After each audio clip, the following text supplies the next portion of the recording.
Hialoscopía, la mirada en el cristal. Swami Panchadansi. La hialoscopía es el segundo método de relacionarse con el plano astral. En la denominación mirada en el cristal se incluyen todos los fenómenos referentes al uso de las esferas de cristal, espejos mágicos, etc., aunque el mismo principio rige en todos ellos, pues el cristal sirve de foco a la energía psíquica de la persona, de modo que excita la actividad de los sentidos astrales más rápidamente que de ordinario. Conviene advertir que el cristal no posee virtud ninguna por sí mismo, sino que tan solo es un instrumento físico de la visión astral, como el microscopio y el telescopio lo son de la vista física. Algunos caen en la superstición de atribuir al cristal el hechizo de un poder sobrehumano, pero el verdadero ocultista comprende las leyes que gobiernan el fenómeno y no cae en semejante error. El continuo uso de un mismo cristal produce a menudo el efecto de polarizar sus moléculas hasta el punto de que, según pasa el tiempo, se acrecienta su eficacia instrumental. Así es que cada cual ha de reservarse cuidadosamente el uso de su cristal y no permitir que lo manoseen otras personas, y mucho menos las que solo están movidas por la curiosidad y no tengan sincero interés por el ocultismo. El uso de cristales y otros objetos brillantes ha sido y es muy usual entre los investigadores psíquicos de toda época y país. En los tiempos primitivos de la humanidad se empleaban, por lo general, trozos de cuarzo hialino, cuando no de cuarzo ordinario, así como también guijarros procedentes de cantos rodados y pedazos de bronce pulimentado. En Australia, los magos y hechiceros de las tribus indígenas emplean el agua o cualquier objeto brillante que les venga a mano, y hasta se valen de las ascuas de madera. En Nueva Zelanda, los indígenas emplean gotas de sangre mantenidas en la palma de la mano. Los naturales de la isla Fiji llenan de agua un hoyo abierto en el suelo y lo miran fijamente. Los salvajes de América Meridional se valen de piedras negras muy brillantes u obsidianas, y los del norte usan agua, cuarzo y trocitos de metal. Dice Lang sobre el particular: los indígenas miran fijamente una bola de cristal, un vaso, un espejo, una gota de tinta o de sangre, o cualquier objeto brillante. Hoy día ha revivido en forma científica y metódica esta práctica de aquellos pueblos primitivos. Sobre este punto conviene advertir que los indios de América, los nativos de África, los indígenas de Australia y demás pueblos salvajes, a quienes los etnógrafos desconocedores de las leyes ocultas llaman hombres primitivos, no son tales en el concepto de descendientes directos de la primera pareja a que simbólicamente alude la Biblia, sino que, por el contrario, son residuos o remanentes de las razas que anteriormente a la actual raza aria poblaron continentes ya desaparecidos a consecuencia de los cataclismos que de edad en edad transmutan la configuración de la superficie de la Tierra. El concepto de raza, según la ciencia etnográfica, es muy distinto del concepto real según la investigación oculta. Los etnógrafos dividen la actual humanidad en las razas llamadas blanca, amarilla, cobriza y negra, y cada una de estas en otras subalternas a que dan la misma denominación, como por ejemplo respecto de la blanca en raza latina, raza anglosajona, raza eslava y raza germánica, aunque todas estas llamadas razas son divisiones o subrazas de la actual raza raíz aria.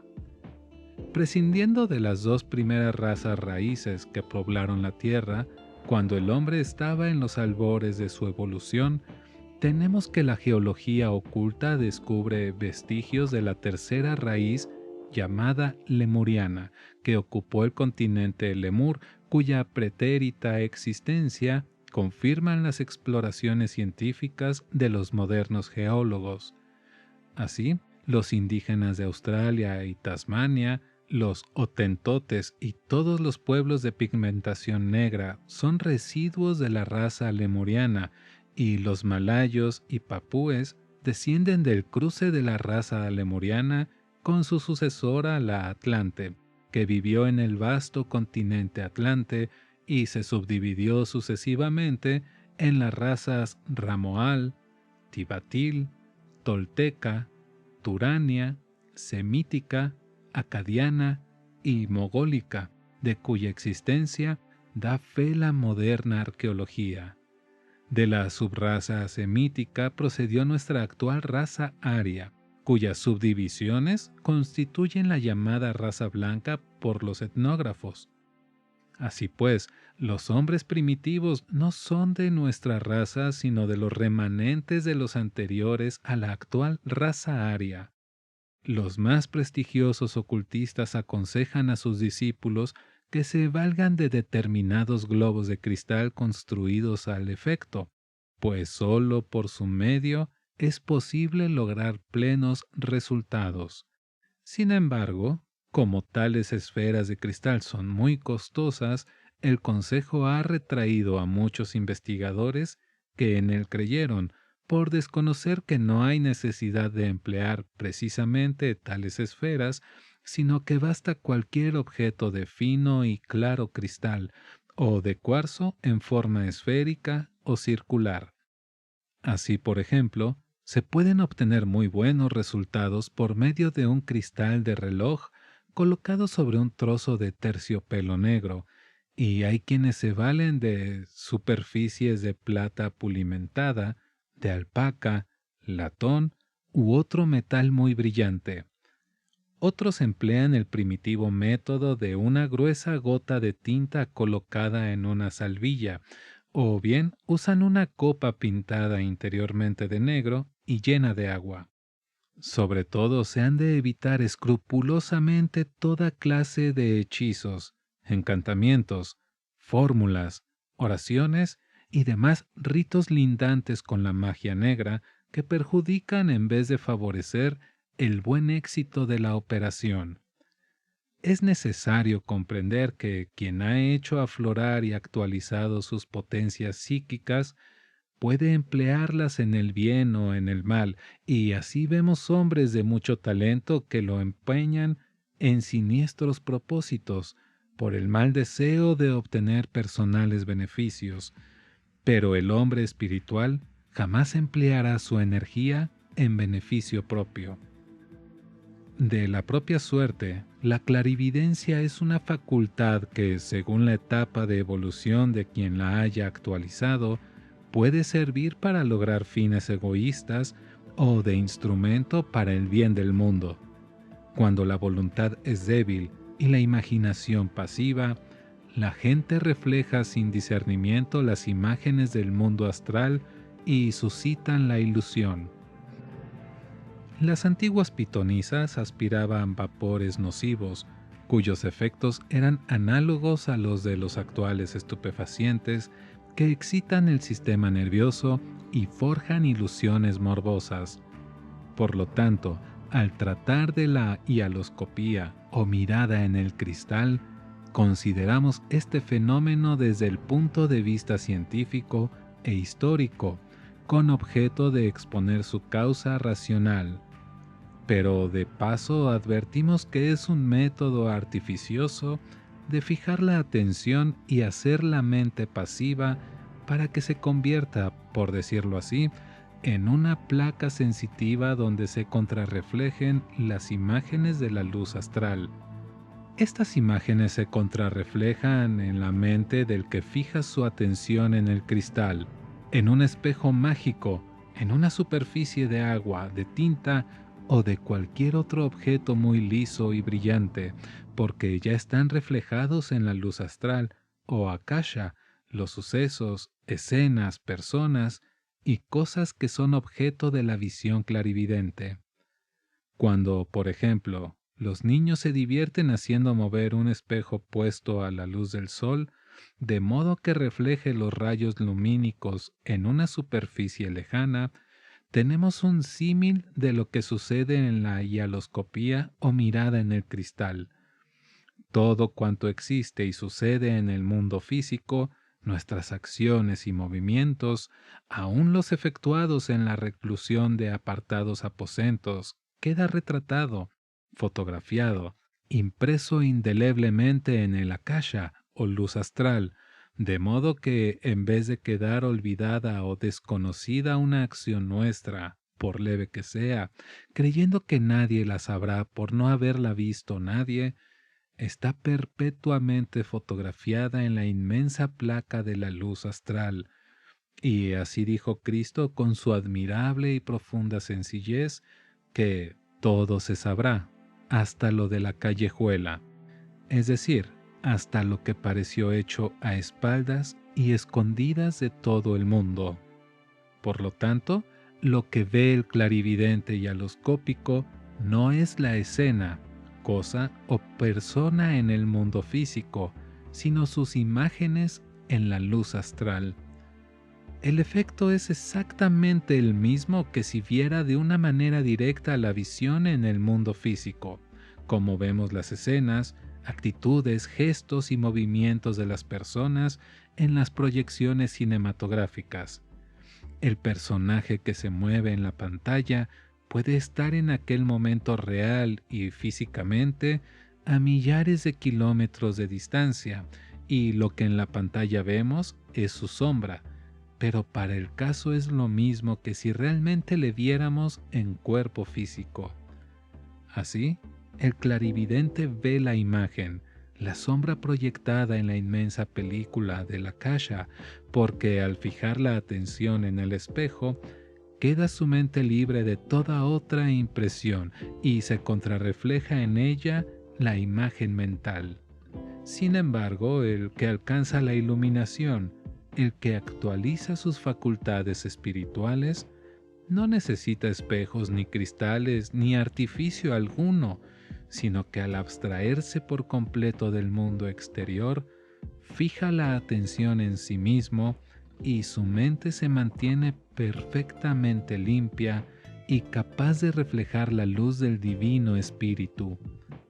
Pocas son las instrucciones generadas que se han de dar a quien desee experimentar los resultados de la mirada fija en el cristal o de la hialoscopía. Una de las más importantes es que se ha de mantener en fervorosa y tranquila actitud mental, sin tomar a juego o diversión ni por mera curiosidad el experimento. La luz ha de venir por la espalda y nunca frente al experimentador. Se ha de mirar tranquilamente al cristal sin forzar la vista ni evitar el parpadeo, pues basta contemplar el cristal sin necesidad de fijar en él la vista. Algunos ocultistas aconsejan formar tubo con las manos y mirar por ellas como unos gemelos. Generalmente se necesitan algunas pruebas antes de obtener resultados definitivos, pero a veces se obtienen ya en el primer intento. Buen método es tratar de ver algún objeto ya de antemano conocido. El primer indicio de la visión psíquica por este medio es una especie de nube o neblina lechosa que empaña la transparencia del cristal y en la que no tarda en aparecer el rostro de la persona o la escena, como si se dispusiera de una placa fotográfica y fuera poco a poco quedando impresa en ella. El eminente investigador de fenómenos psíquicos, Walter Steed, dice acerca de la mirada en el cristal: hay personas que en cuanto miran una vasija de cristal en forma globular, ven ciertas figuras sin esfuerzo alguno de su voluntad. La mirada en el cristal parece ser la modalidad más sencilla y menos peligrosa de todos los experimentos psíquicos. No hay más que contemplar serenamente el objeto de cristal con el pensamiento fijo en la figura o escena que se desee ver, sin necesidad de ceremonias ni formulismos. Si el experimentador posee la requerida facultad, al cabo de 3 minutos de serena contemplación, se cubrirá el cristal de una neblina lechosa, en cuyo centro irá apareciendo la imagen como en una placa fotográfica. La misma autoridad relata el siguiente experimento. La señora X probó por 2 veces mirar el cristal con el propósito de verme en ocasión en que yo estaba a muchos kilómetros lejos y no me vio a mí, sino a otras personas a quienes ella no conocía, pero que más tarde identificó al verlas realmente en mi oficina. Una de las tardes en que hacíamos experimentos con el vano empeño de fotografiar un ectoplasma, comí en un restaurante o refectorio vecino con la señora C y una amiga suya. Al mirar la botella de cristal, vio la señora C formarse una figura y al fijarse en ella describió al pormenor a un anciano caballero a quien nunca había visto y que por lo tanto ignoraba quién fuese. 3 horas después, terminada la sesión experimental, la señora C entró en el salón y reconoció en él al señor Elliot, de la razón social Elliot and Fry, al caballero cuya figura se había aparecido en la botella del refectorio. En otra ocasión la imagen no fue tan agradable, pues vio a un moribundo en su lecho de muerte, a cuyos pies lloraba alguien sin que nadie supiese quién pudiera ser. Andrés Lang, otro notable investigador de fenómenos psíquicos, refiere el siguiente experimento, también muy interesante. Le di una bola de cristal a la señorita Bailey, quien no tuvo éxito en la experimentación y en consecuencia se la entregó a otra señora llamada Leslie, que vio un sofá de antigua hechura cubierto de muselina y más tarde lo encontró realmente en una casa de campo a donde fue de visita. El hermano de la señorita Bailey, joven deportista, se burló de aquellos experimentos y se llevó la bola de cristal a su cuarto, de donde volvió espeluznado diciendo que había visto a un conocido suyo debajo de una lámpara y que durante la semana averiguaría si era o no verdadera la visión. Sucedía esto a las 5:30 de la tarde del domingo, y el martes fue el joven Bailey a un baile que se daba en una población distante, a unos 64 kilómetros de su casa, y ahí encontró a la señora Preston, a quien le dijo el joven: «El domingo a las 5:30 de la tarde estaba usted bajo una lámpara vestida con un traje que nunca le había visto llevar. Era una blusa azul con encajes en las hombreras, e iba usted con una taza de té para un hombre que estaba de espaldas a mí, de modo que solo pude verle la punta del bigote e iba vestido de estameña azul». La señora Preston respondió: «Estaban descorridas las cortinas y nos vería usted». «No, no, señora», repuso el joven Bailey, «yo estaba en Dubí, a 64 kilómetros de aquí». Y en verdad estaba. La señora X, colaboradora de la revista inglesa Borderland, realizó años atrás una amplia investigación sobre los fenómenos de hialoscopía que clasificó como sigue. Primera, imágenes de algo conscientemente observado son reproducciones voluntarias o espontáneas que no allegan nuevos conocimientos. Segunda, imágenes de ideas conscientemente adquiridas de otros, algún recuerdo o efecto imaginativo que no proviene de la ordinaria actividad del yo. Reviviscencias de la memoria, ejemplos del pensamiento. Tercera, imágenes de clarividencia y profecía, representaciones que informan acerca de algo pasado, presente o futuro, sin que el experimentador pueda conocerlo por otro medio. En realidad, todas las posibles modalidades de clarividencia, Según otros métodos de educir la visión clarividente, son también posibles por la mirada en el cristal, y es un error considerar esta clase de fenómenos psíquicos completamente separados de los demás, pues la mirada en el cristal no es más que uno de tantos métodos de educir la facultad clarividente. Conviene tener esto muy en cuenta para evitar confusiones. A fin de que nadie se llame a engaño, citaré las siguientes instrucciones de un antiguo autor inglés, quien dice sobre el asunto: mediante el regular uso de la luciente esfera se llega a cultivar un grado personal de la facultad clarividente, de modo que la visión interior o los ojos del alma perciban las cosas o sucesos pasados, presentes y futuros. En el ejercicio de este desenvolvimiento, el cristal es un hermoso, interesante e inocuo instrumento de placer y de instrucción, libre de peligro y muy eficaz para la cultura mental. Para lograr fin tan apetecible, conviene obedecer las siguientes instrucciones que, cuidadosamente practicadas, lograrán un éxito feliz. Primera, debes escoger un lugar tranquilo, donde nadie te perturbe y en el que no haya espejos ni cuadros, ni tapices, ni colores chillones, ni nada capaz de distraer la atención. La temperatura del lugar ha de ser de unos 15 grados centígrados, aunque cada cual podrá acomodarla a su peculiar temperamento. Si acaso es necesario encender fuego o tener luz artificial, convendría colocar pantallas para que el reflejo o los rayos no alcancen al cristal.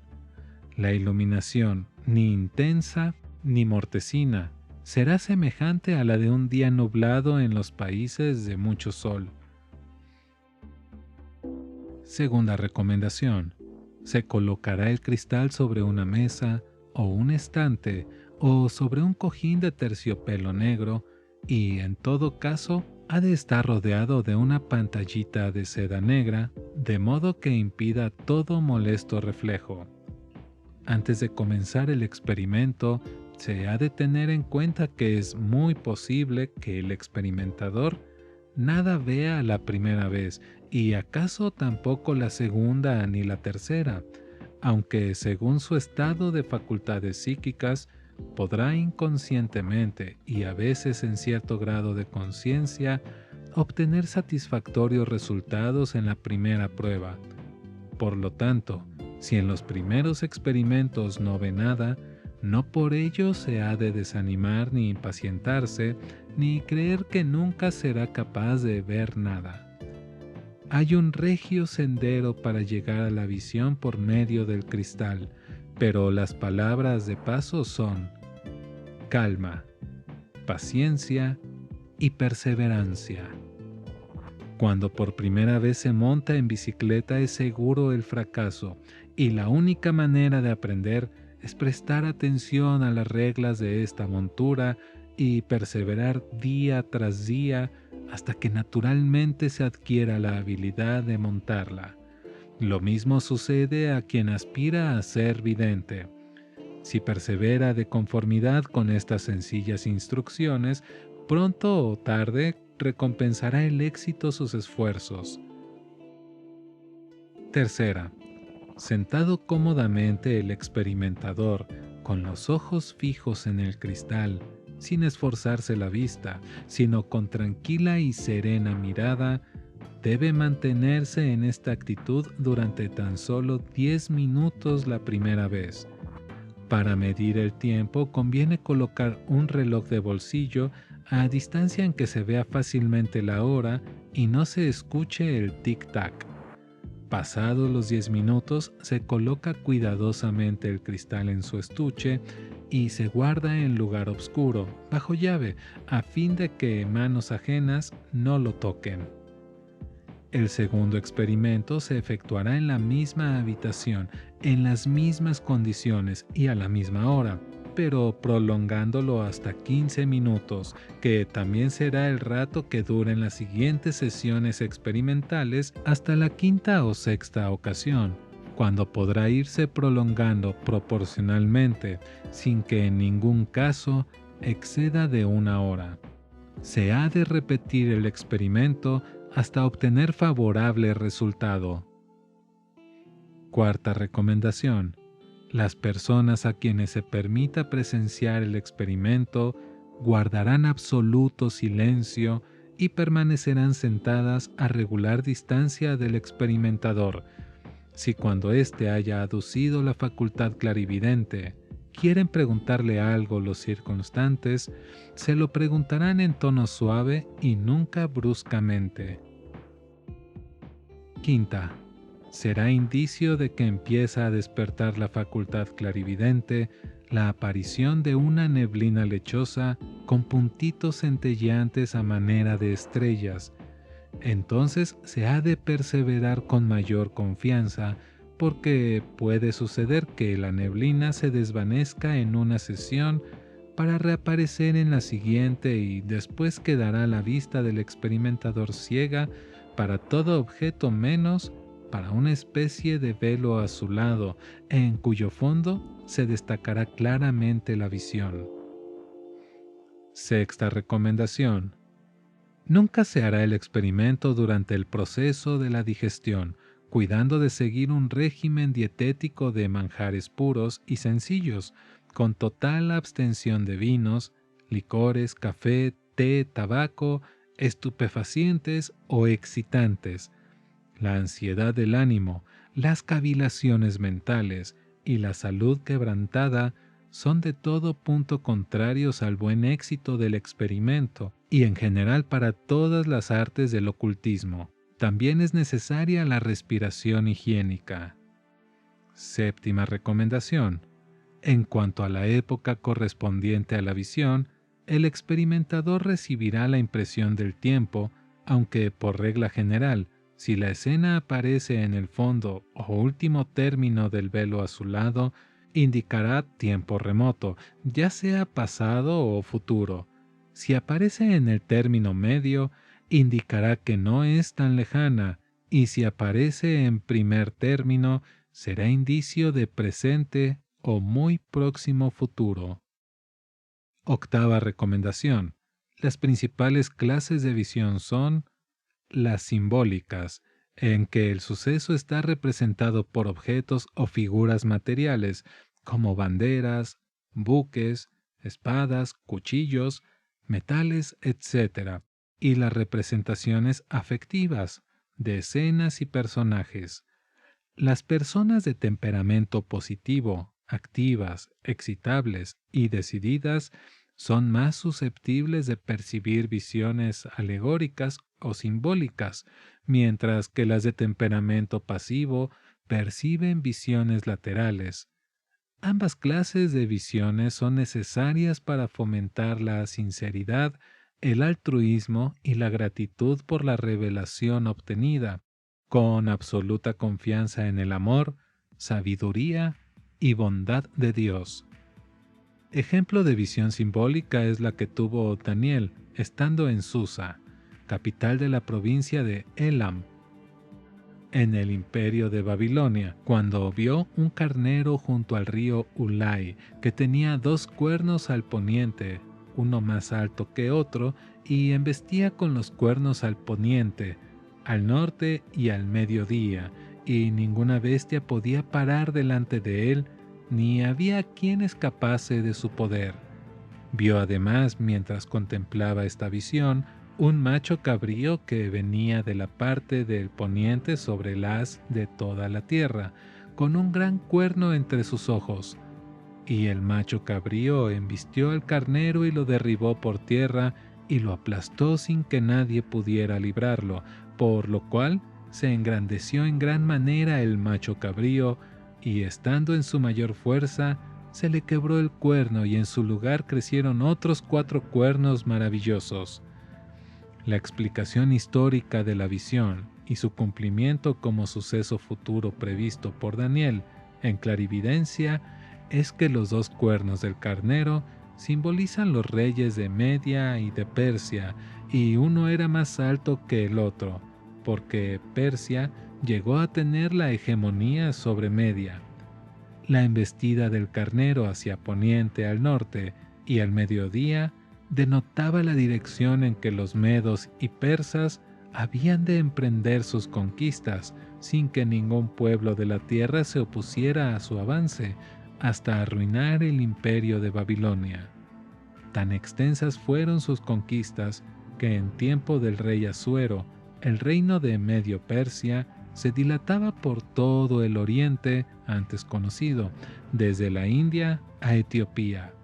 El macho cabrío simboliza a Grecia, que la historia llamó después Macedonia, cuyo rey Alejandro Magno deshizo el imperio persa, pero el imperio de Alejandro, simbolizado en el gran cuerno del macho cabrío, se quebró, es decir, se dividió entre sus 4 generales, Casandro, Lisímaco, Seleuco y Ptolomeo, simbolizados en los 4 cuernos que constituyeron el quebranto.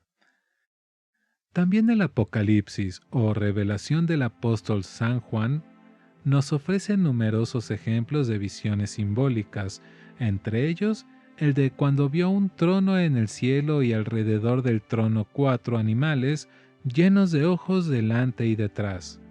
El primer animal era semejante a un león, el segundo a un becerro, el tercero tenía rostro humano y el cuarto parecía un águila con las alas desplegadas.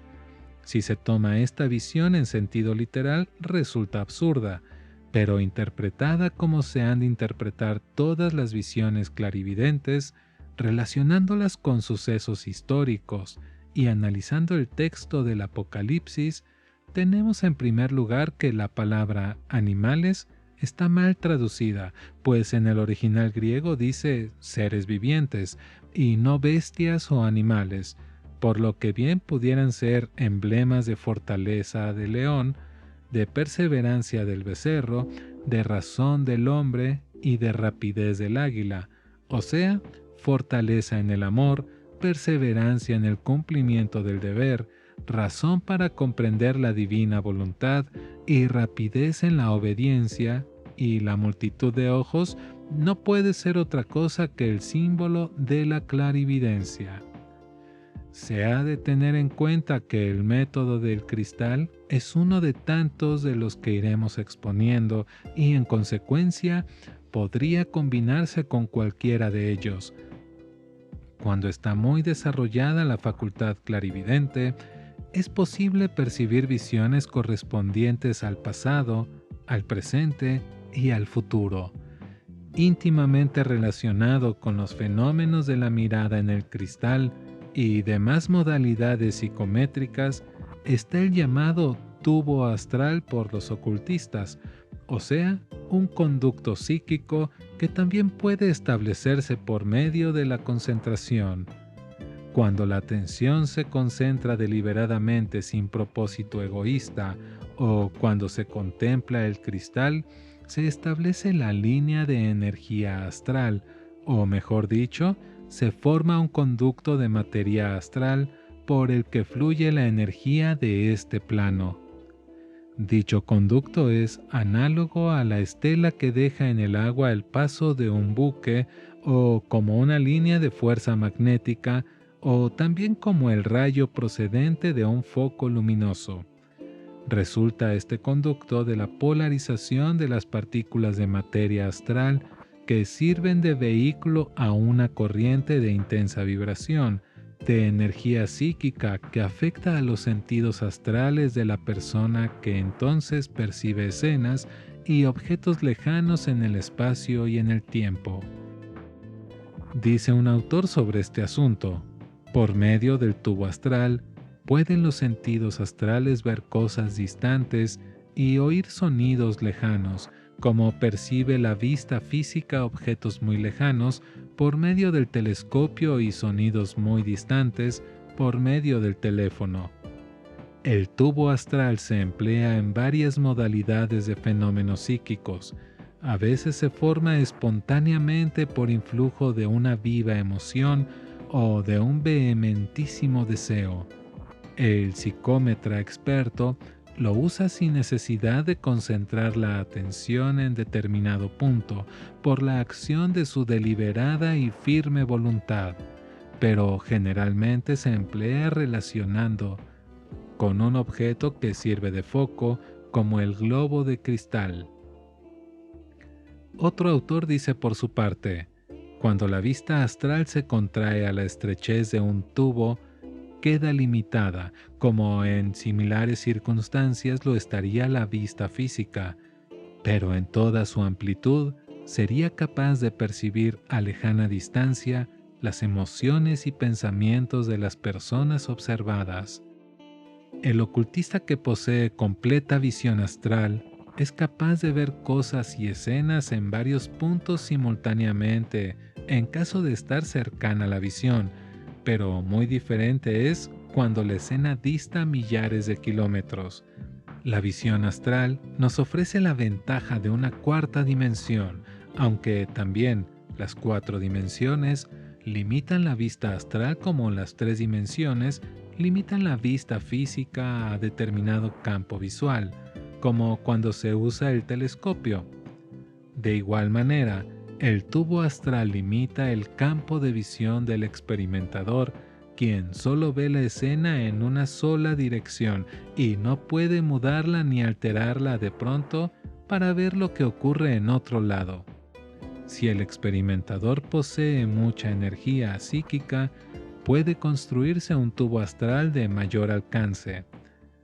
Según adelantemos en nuestro estudio, se irán aclarando los puntos que de pronto parezcan oscuros, pues en materia de investigaciones psíquicas es preciso proceder por pasos contados.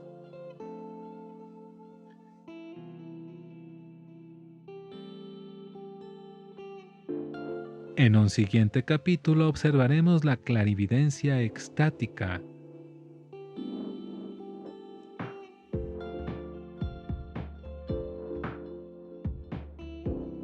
Colección de nuestras fuerzas ocultas, telepatía y clarividencia.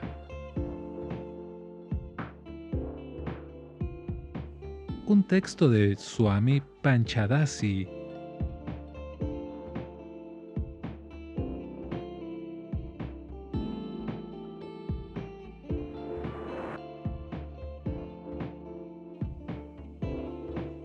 Narrado por Mauricio Cantú para audiolibros de Presto Mi Voz.